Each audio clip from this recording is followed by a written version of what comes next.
व्यर्थ जाने से इनको बचा लो, श्वास की हर लड़ी कीमती है। व्यर्थ जाने से इनको बचा लो। प्रभु चिंतन करो प्रभु प्यारो, तो घड़ी मन प्रभु में लगा लो।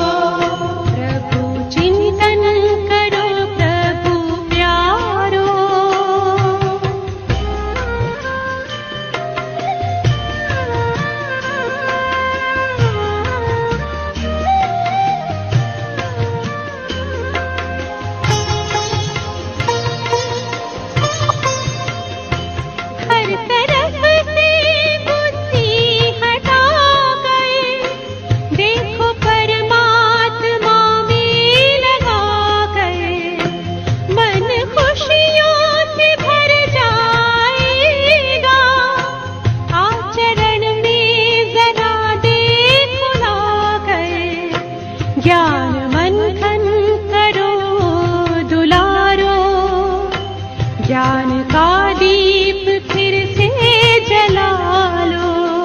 प्रभु चिंतन करो प्रभु प्यारो, तो घड़ी मन प्रभु में लगा लो। प्रभु चिंतन करो प्रभु प्यारो।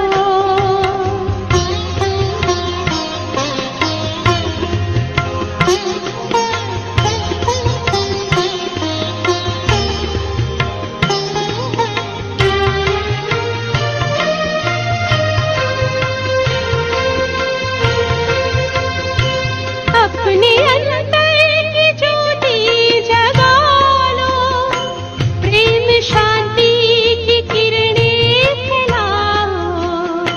ये जन्म अब सफल हो तुम्हारा, अपने जीवन को सुखमय बना लो।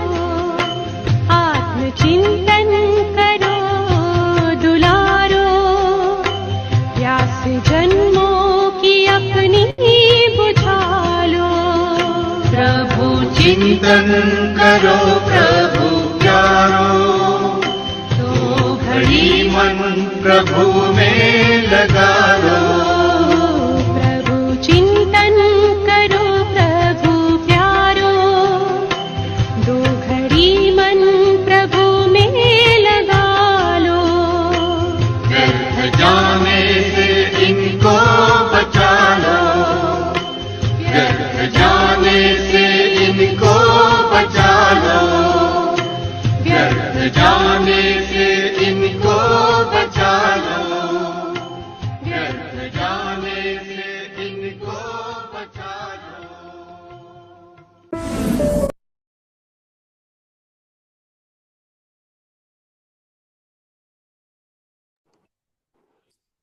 एक ओंकार सतगुरु प्रसाद, सतनाम श्री हरि वाहे गुरु। श्लोक आए। जिय जंत के ठाकुरा, आपे वर्तनहार। नानक एको पसरिया, दूजा कह दृष्टार। सबनी जीवन जंतुन के पालण वारो, वो परम पिता परमात्मा ही आहे। ऐ नानक, ॿियो कंहिं कोई आहे ई कान, ॿियो कोई दृष्टि ॾियण लाइ पाण ॿिए कंहिंखे निहारियूं ई छो, जॾहिं हिकु ई आहे सभु कुझु पालण वारो, जंहिं पसारो करे रखियो अथई संसार में जीवन जंतुनि खे, वण टिण सभु केॾा बढ़िया प्रकृति ठाहे रखी अथई। अष्टपदी आहे। आप कथे आप सुणने हार। पाणे बोलण वारा, वाणी ॿुधाइण वारा, पाणे असां ॿारनि खे ॿुधाइण वारा। असां ॿुधूं बि तॾहिं था चातरक थी करे, जॾहिं वो असांखे इंट्रस्ट ॾेवराइनि था, अंदरों जो उमंग उत्साह जगाइनि था। आप एक आप विस्तार। पाणे हिकु ई आहे जंहिं संसार जो विस्तार कयो अथई। जात सुभावे ता सृष्टि उपाए, उन्ही खे वणेसि थो त सृष्टि खे उपजाए छॾे। आपने भाणे लय समाए। उन्ही खे वणेसि थो त हिन खे समेटे बि सघे थो।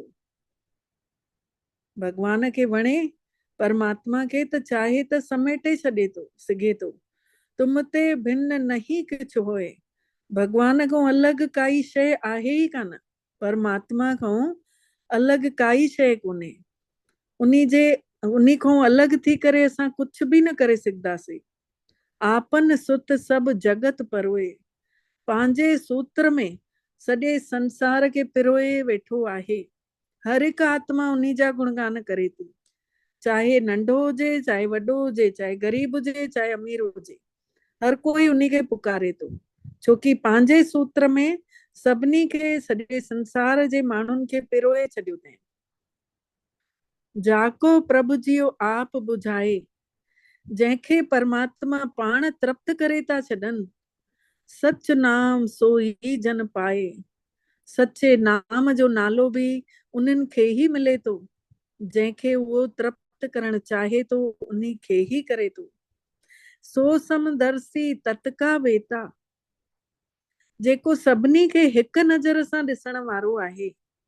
सॼो असलियत जेको ॼाणे थो पियो ऐं सभिनी खे हिकु नज़र सां ॾिसे थो। सभिनी खे आत्माऊं ॾिसे थो। परमात्मा वॾो नंढो ग़रीब अमीर नथो ॾिसे, आत्मा ॾिसे थो ऐं आत्माउनि खे ॿुधाइण आयो आहे। हे शरीर, हे धर्म, हे सभु अलॻि अलॻि, हे सभु इंसाननि कया अथऊं। हुन हिकिड़ो ई संसार रचे। हिकिड़ी नज़र उन्ही जी हुई जेका हिकु नज़र सां सभिनी खे ॾिसे थो, उन असलियत सां, आत्म स्वरूप सां। तत्व माने सार, समदर्शी माने सभिनी खे हिकु नज़र सां ॾिसण वारो। नानक सगल सृष्टि का जेता। ऐं नानक उहो सॼी सृष्टिअ खे जीतण वारो अथई। जीव जंत सभु ताके हाथ। जीव जंतु प्राणी सभु उन्ही जे हथ में हलूं था। दीन दयाल अनाथ को नाथ। अनाथन जो नाथ, दया जो सागर, दीनहीन जे मथों दया करण वारो। जिस राखे तिस कोई न मारे। जंहिंजे मथों उन्ही जी रहमत। जिसके ऊपर तुम स्वामी सो दुख कैसा पावे, या भी त गुरु ग्रंथ साहिब जी वाणी आहे न। जिस राखे तिस कोई न मारे। जंहिंजे मथों उन्ही जी रहमत हुजे उन्ही खे कोई कुछ नथो करे सघे। सो मुआ जिस मनो विसारे। जंहिं मन सां विसारे छॾियो अथई न परमात्मा खे, सम्झो उहो जीअरो बि मोहल आहे। चईंदा आहिनि न, तूं विसरे मैं मर जावां। तूं विसरदे त मां मरी वेंदमि, मूंखे तुंहिंजो साथ हमेशह खपई खपई। त सो मुआ जिस मनो विसारे। जंहिंजे मन मां विसरियो सम्झो उहो मोहल आहे, जीते जी बि। तिस तज अवर कहाँ को जाए। अरे परमात्मा खे छॾे तूं काॾे वेंदे बंदा, कंहिं वटि वेंदे। सब सिर एक निरंजन राय। उहो परमात्मा जेको माया जे प्रभाव खां परे आहे, निरंजन आहे। जीअ की जुगत जाके सब हाथ। जीव जो मन घणो साफ़ थियो आहे, उहो बि उन्ही जे हथ में आहे। अंतर ॿाहिर जानऊ साथ।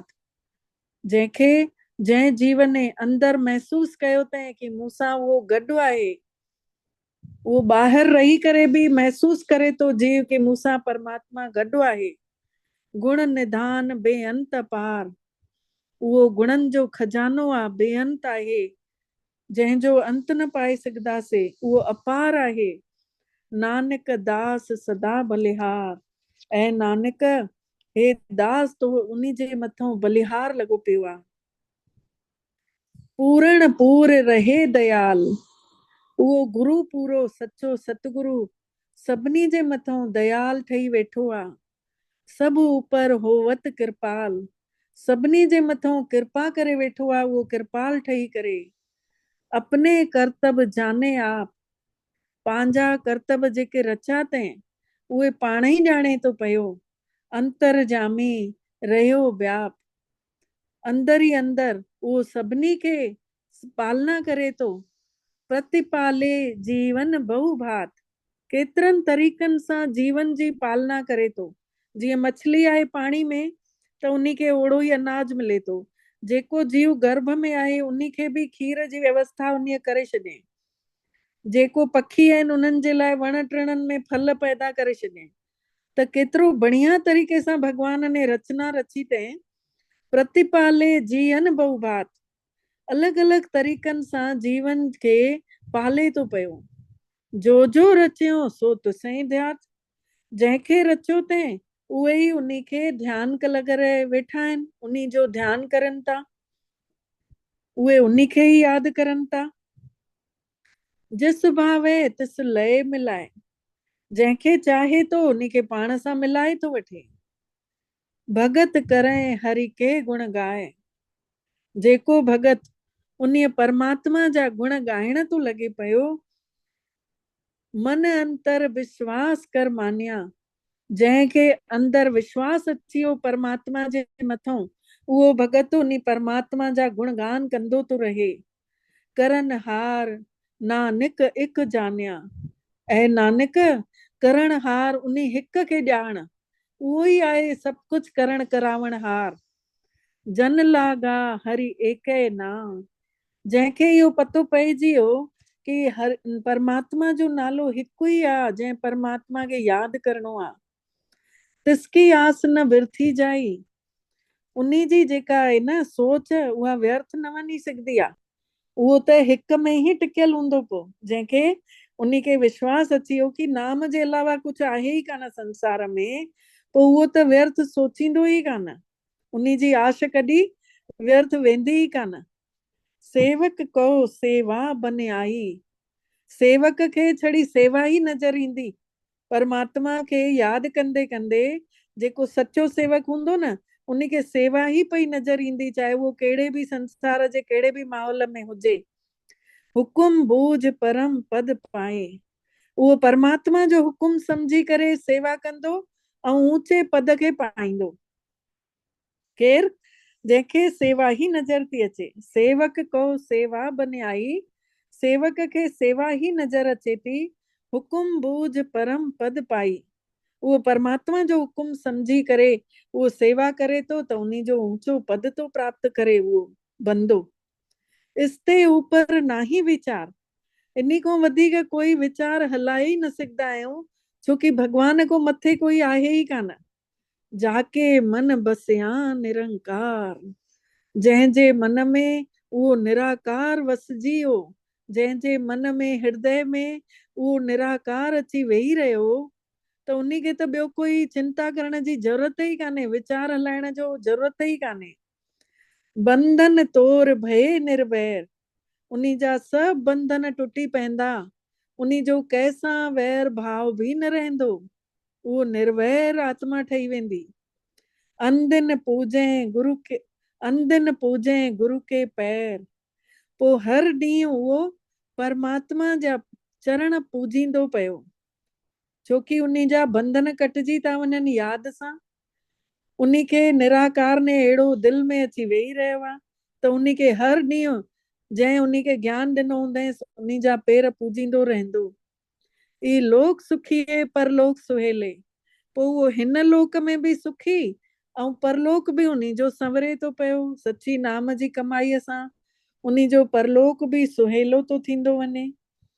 नानक हरि प्रभु आप ऐं मेले, ऐं नानक पाण परमात्मा अची पाण सां उन्ही खे मिलाए थो छॾे। साध संग मिल करो आनंद, संतन जो संग करे मन में आत्मिक आनंद वठो।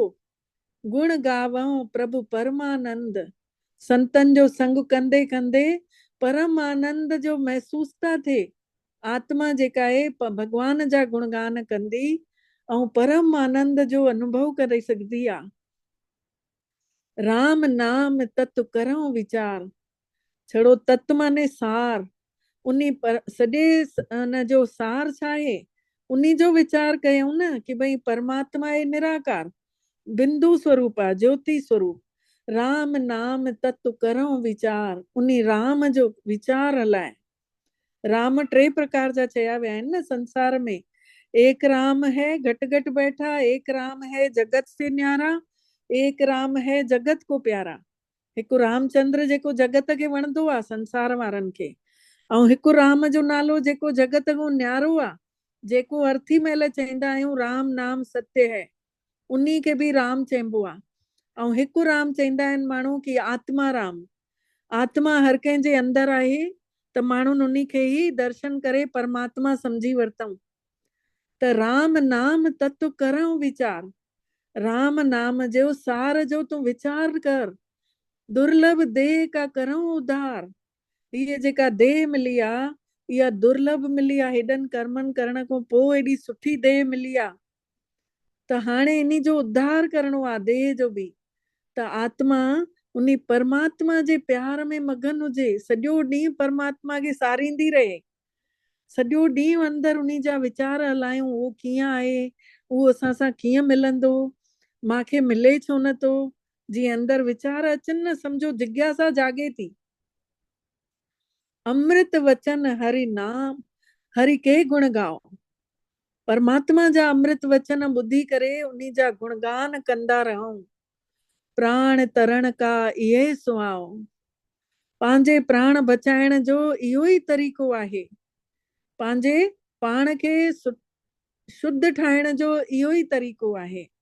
आठ पहर प्रभु पेखऊं नेरा, भगवान खे अठ ई पहर असां पंहिंजे साम्हूं महसूस कयूं कि मूंसां गॾु आहे, मुंहिंजे वीचारनि में वसजल आहे, मुंहिंजे दिल में वसजल आहे। चवंदा आहिनि न मेरे रोम रोम में राम रे, त पंहिंजे रोम रोम में राम मतलब मन जी सोच सां उनखे मन में वसाए रखूं। मिटे अज्ञान विनसे अंधेरा, अज्ञानता जो उंधारो दूर थिए ऐं असांजो अज्ञानता विनाश थिए ऐं ज्ञान जो प्रकाश थींदो वञे। सुन उपदेश हृदय बसावऊं, ये परमात्मा जा उपदेश ॿुधी करे पंहिंजे हृदय में दिल में हंडाइणा आहिनि। मन इच्छे नानक फल पावऊं, मन जी जेका इच्छा आहे कि असांखे पूर्ण परमात्मा मिले, त ऐं नानक उहो पूरो परमात्मा पोइ पाए वठंदव अगरि ईअं हलंदासीं त। हलत पलत दुई ले सवार, हिन लोक में बि परलोक में बि ॿई संवारे छॾिया अथई। राम नाम अंतर उधार, उन्हनि जा संवारिया अथई जंहिं राम जो नालो अंदरि ई अंदरि पंहिंजे दिल में विहाए रखियो आहे। पूरे गुरु की पूरी दीक्षा, उन संपूर्ण सतगुरुअ जी इहा ई शिक्षा आहे, जिस मन बसे तिस साच परीक्षा। जंहिंजे मन में उहो स्थिर वसजी वियो कि परमात्मा स्थिर आहे, अचल आहे, अडोल आहे, जंहिंखे उहा सम्झ अची वई, मन तन नाम जपऊं लिवलाए, पोइ उन्ही जे मन में तन में राम जो नालो, उन्ही परमात्मा जो नालो अंदरि उन्ही जी लाड़ो लॻी वेंदुसि परमात्मा जे लाइ। दुख दर्द मन ते भव जाए, उन्ही जा दुख दर्द मन तां भव बि हटी वेंदुसि। सच वापार करूं वापारी, अहिड़ो सचो व्यापार कोई ही व्यापारी करे सघंदो आहे, कोई विरलो, सभु न करे सघंदा कि भई भगवान जे नाले में ई सची कमाई आहे ऐं सभिनी खां वधीक कमाई आहे, जंहिंसां असांजा कर्म कटजंदा, त इहो व्यापार कोई विरलो ई कंदो, सभु न करे सघंदा। दरगाह निभहे खेप तुम्हारी, अहिड़ो सचो सौदो जेको कंदो उहो त परमात्मा जे घर में उन्ही जी एतिरो मूल्य थी वेंदो, उहो अनमोल चवराइजंदो, मथे ते चढ़ी वेंदो। मतलब एका टेक रखो मन माही, हिकु ई आसरो मन में रखो, हिकिड़ो ई आधार रखो मन में, कहिड़ो नानक बहुरी न आवे जावे जाहे। ऐं नानक जंहिं मन में हिक खे विहाए रखे, परमात्मा जो मन में सिमरण करे तो, यादि करे तो, उन्ही जो अचण वञण जन्म मृत्यु खां फेरो छुटजी तो वञे। ॾिस तिस ते दूर कहाँ को जाए, उन्ही खां पोइ उहो परे नथो वञी सघे बंदो, परमात्मा खां परे न थींदो उहो बंदो। उबरे राखण हार ध्याए, उन्ही ई जीव खे उहो रखे तो परमात्मा, जेको उनखे यादि करे तो पंहिंजे अंदर मन में। निर्भव जपे सगल भव मिटे, निर्भव आहे परमात्मा, उन्ही खे मन में जंहिंमहिल उहो यादि करे थो त उन बंदे जो बि भउ मिटिजी थो वञे।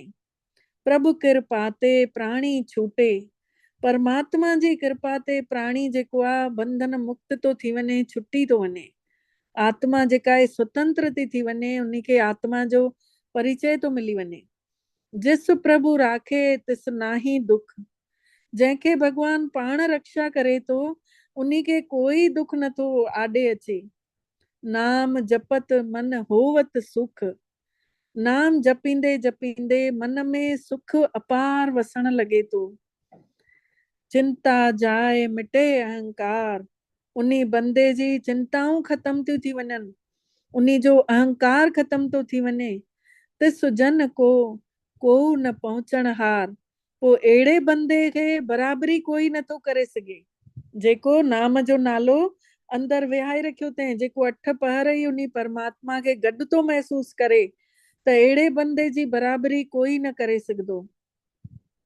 सिर ऊपर ठाडा गुरु सूरा, जंहिंजे मथे जे मथां पाण छत्र छाया सचो सतगुरु करे वेठो आहे, नानक ताके कारज पूरा।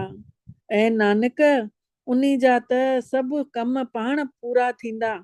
चईंदा आहियूं न, हिकिड़ो गुरुगन साहिब में वाणी में लिखियल आहे, अमृत कीर्तन में, लख खुशियां बादशाहियां मेरे सतगुरु नदर करे, कि मुंहिंजे सतगुरु ने मुंहिंजे मथां दया कई तंहिं जो ख़ुशीअ जा ॾींहं आया आहिनि।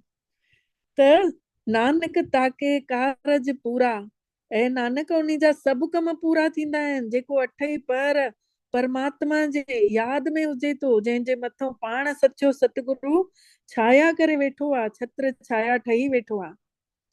मत पूरी अमृत जाकी दृष्टि, जंहिंजी नज़र मां अमृत किरे थो पियो, जंहिंजी मत जेका आहे, बुद्धि जेका आहे खुली चुकी आहे, जंहिंजी दृष्टि सुठी थी वई आहे, त दर्शन पेखत उधरत सृष्टि, जंहिंजे दर्शन सां ई सॼी सृष्टिअ जो उद्धार थो थिए पियो, उहो परमात्मा पिता जंहिंखे सम्झ पूरी ॾिनी अथई।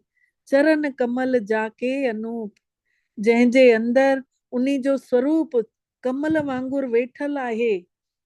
सफल दर्शन सुंदर हरि रूप, उन्ही जूं सभु मुरादियूं पूरियूं थींदियूं आहिनि। उन्ही सुंदर स्वरूप जो दर्शन करे उन्ही जूं सभु इच्छाऊं पूरियूं थी वेंदियूं आहिनि।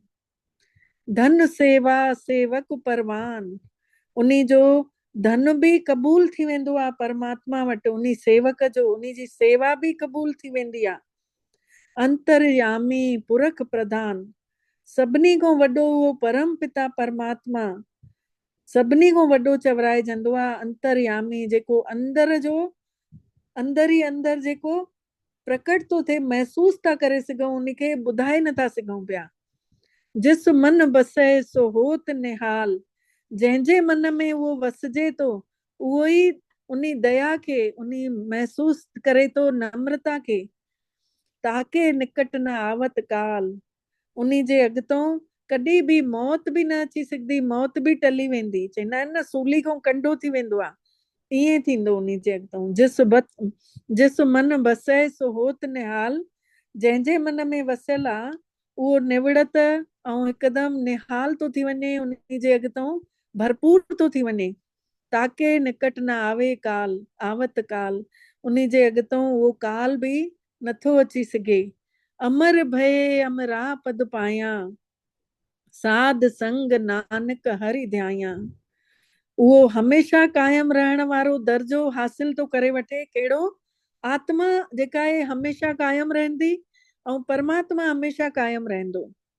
त इहे ॿई शयूं छड़ो उहे अमर भय अमरा पद पाया, अमर पाण बि ऐं अमर जो पद, उहो परम पिता जो स्वरूप बि उन्ही खे हमेशा यादि हूंदुसि।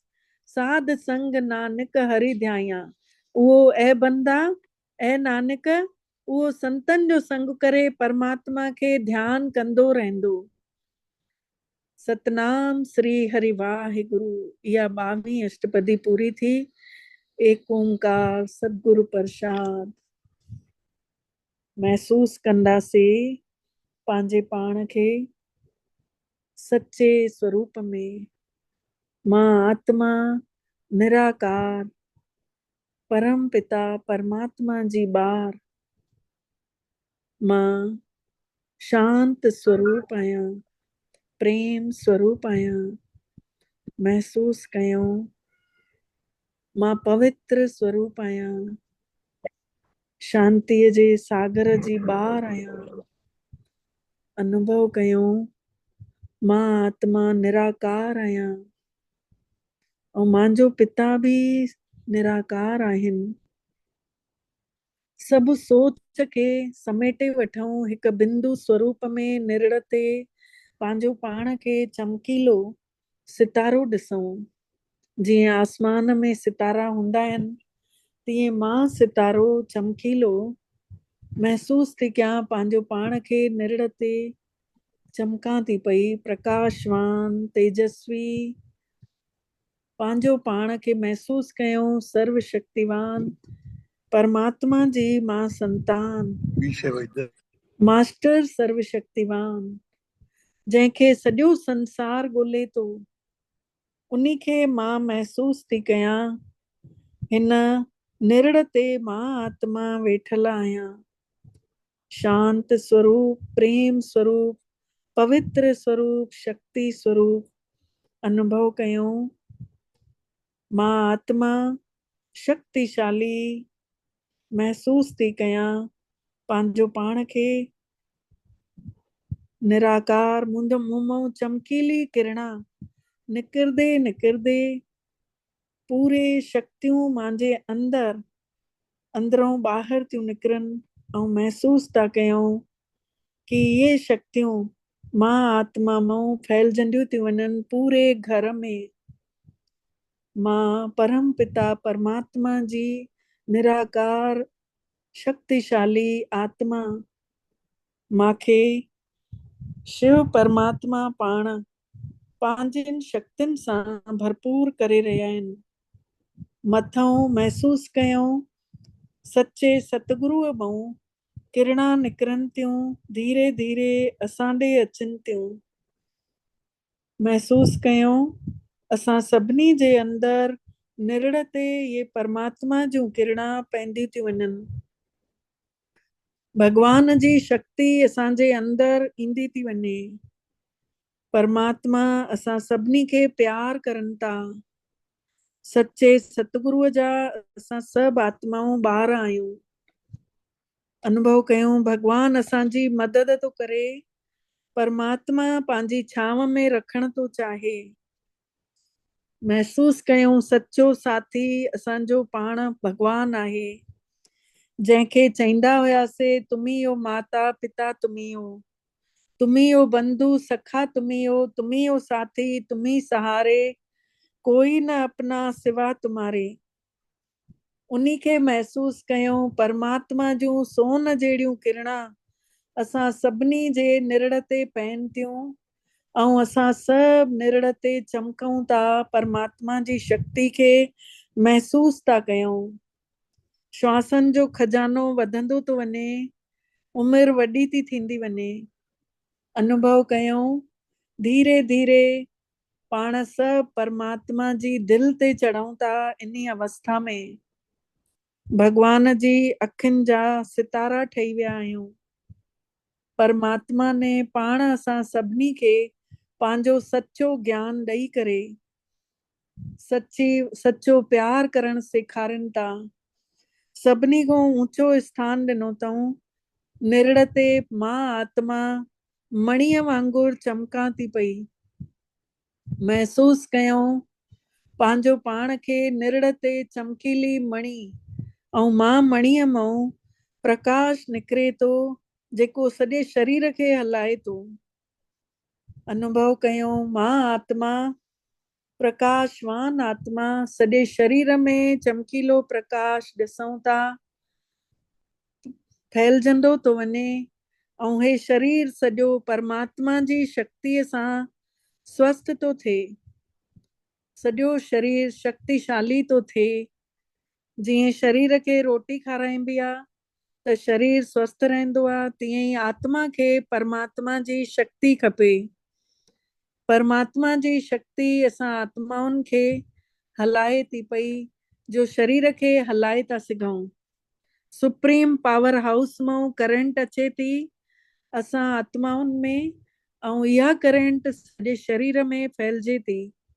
अनुभव कंदे कंदे पाण सभु इन करंट खे महसूस था कयूं। निरड़ ते आत्मा चमकीलो सितारो धीरे धीरे निरड़ तां पाण शरीर छॾे करे निरड़ तां पाण ॿाहिरि निकिरूं था। स्वतंत्र आत्मा खुलियल आसमान में ॾिसूं था। पक्षी हेॾों खां होॾे घुमनि था, हवा हले थी, पर पाण सितारा पाण उॾंदे हलूं था। यात्रा बीहणो न आहे, यात्रा कंदे हलूं पूरो परम धाम सुनहरे ॻाढ़े आसमान में महसूस कयूं। सुनहरे ॻाढ़े आकाश में पाण सभु सितारा पहुची था वञूं परम धाम में। ऐं परमात्मा पिता ताईं ॾिसूं पंहिंजो पाण खे परम पिता परमात्मा जे निराकार स्वरूप ते पाण सभु पहुची विया आहियूं। महसूस कयूं पाण परमात्मा असां सभिनी खे पंहिंजूं किरणा ॾियनि था पिया। निराकार परमात्मा जी किरणनि में पाण सभु अची वेहूं था।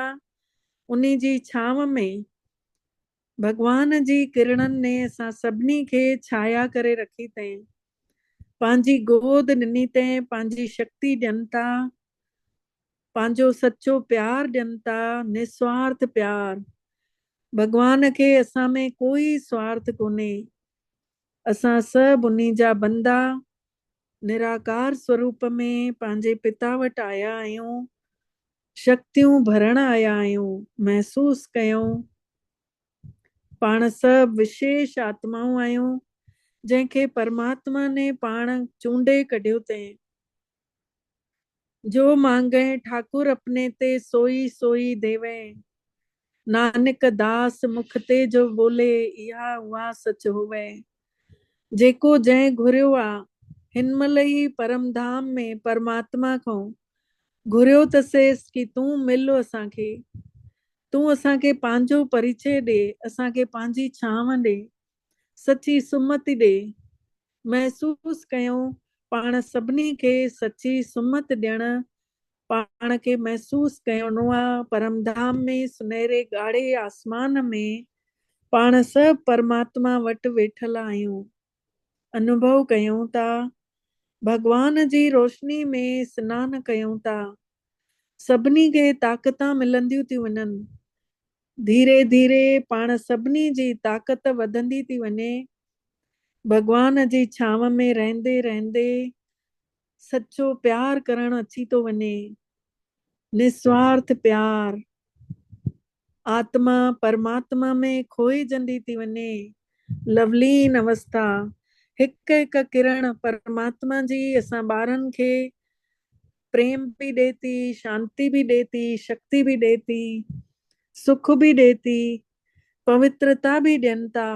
महसूस कयूं असांजी सोच में भगवान जो प्यार समाइजी चुकियो आहे। परमात्मा जी पाण रहमत थी आहे। परमात्मा असांजे मथां महिरबान थियो आहे। पाण सभिनी जे मथां सची सिक लुटाए थो। महसूस कयूं बिछड़ल ॿार पंहिंजे पिता सां मिली विया आहिनि। केॾनि सालनि खां ॻोल्हींदा हुयासीं। अॼु असांजो भाग्य जागियो आहे जो भगवान सां मिलूं था।